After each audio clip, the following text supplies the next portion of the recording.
তো বন্ধুরা, আপনাদের বাড়ি তৈরি হয়ে গেছে। এবার ভাবছেন পুট্টি আগে করাবেন নাকি টাইলস আগে করাবেন? আজকে এই বিষয়ে স্টেপ বাই স্টেপ আলোচনা করব। তার আগে আপনারা আমার চ্যানেলটিকে অবশ্যই সাবস্ক্রাইব করে দিন। ভিডিওটি ভালো লাগলে লাইক ও কিছু জানতে চাইলে কমেন্ট করুন এবং শেয়ার করে দিন। এবার আসি মূল আলোচনায়। আপনি কোনটি আগে করাবেন? সবার আগে আপনি বাড়ির কনসিল বা কারেন্ট তারের কাজটি আগে করান।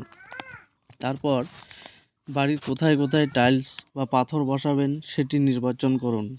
নির্বাচন করা হয়ে গেলে যেখানে টাইলস হবে সেই জায়গা থেকে ৮ থেকে ১০ ইঞ্চি জায়গা ছেড়ে দিয়ে প্রথমে পুট্টি প্রথম কোট করিয়ে নিন। প্রথম কোট পুট্টি হয়ে গেলে টাইলসের কাজ করাবেন। মনে রাখবেন, টাইলসের কাজ হয়ে গেলে টাইলসের জয়েন্টটি মারাবেন, কিন্তু কেমিক্যাল দিয়ে ধুয়ে পরিষ্কার করাবেন না। এরপর ওয়াল বা ফ্লোরটিকে ৮ থেকে ১০ দিন রেখে দিন। মানে টাইলস হয়ে গেলে সেখানে তখনই পুট্টি করা যাবে না।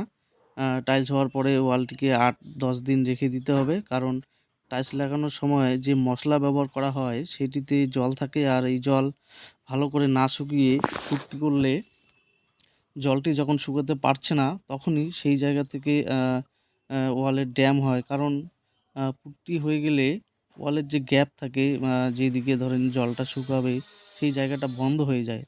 যার ফলে কিছুদিন পরেই ওয়ালের পুট্টি ফুলে যাচ্ছে, ওয়ালের ড্যাম হবে বা রং করলে রং নষ্ট হয়ে যাবে।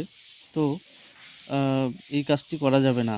তো এই জয়েন্ট মারা হয়ে গেলে পাথর মানে টাইলসের জয়েন্ট মারা হয়ে গেলে পাথর যদি বসান তাহলে পাথরটি ঘষিয়ে নেবেন।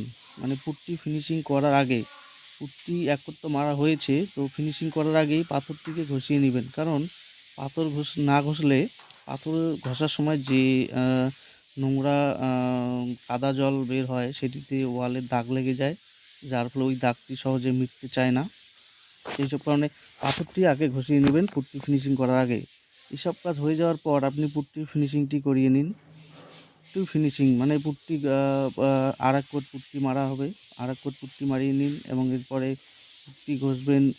পুট্টি ঘষিয়ে প্রাইমার করাবেন, এবং যদি আপনি রং করতে চান রঙও করতে পারেন।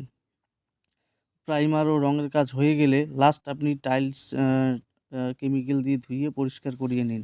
মানে টাইলস যে কেমিক্যাল দিয়ে পরিষ্কার করান সেটি হচ্ছে সর্বশেষ। মানে পুট্টি ঘষাঘষি, প্রাইমার করার পরে আপনাকে টাইলস পরিষ্কার করতে হবে, এবং এরপরে সর্বশেষ আপনি বাড়ির যে সুইচ বোর্ডের কাজ থাকে সেই সুইচ বোর্ডটি প্রাইমার করার পরে লাগাবেন। তাহলে অবশ্যই খুব ভালো হবে।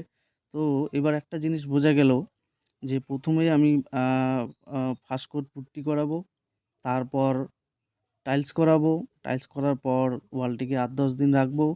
তারপর যদি পাথর করান তো পাথরটি ঘষিয়ে নিবো। তারপরে পুট্টি ফিনিশিং এবং ঘষাঘষি এবং প্রাইমার। সর্বশেষ টাইলসটি আ কেমিক্যাল দিয়ে ধুয়ে পরিষ্কার, এবং তারপরে লাস্ট কাজ হচ্ছে আপনার সুইচ বোর্ড লাগানো। তো এইভাবেই স্টেপ বাই স্টেপ বাড়ির কাজ সম্পূর্ণ করাবেন। ভিডিওটির সঙ্গে থাকার জন্য ধন্যবাদ।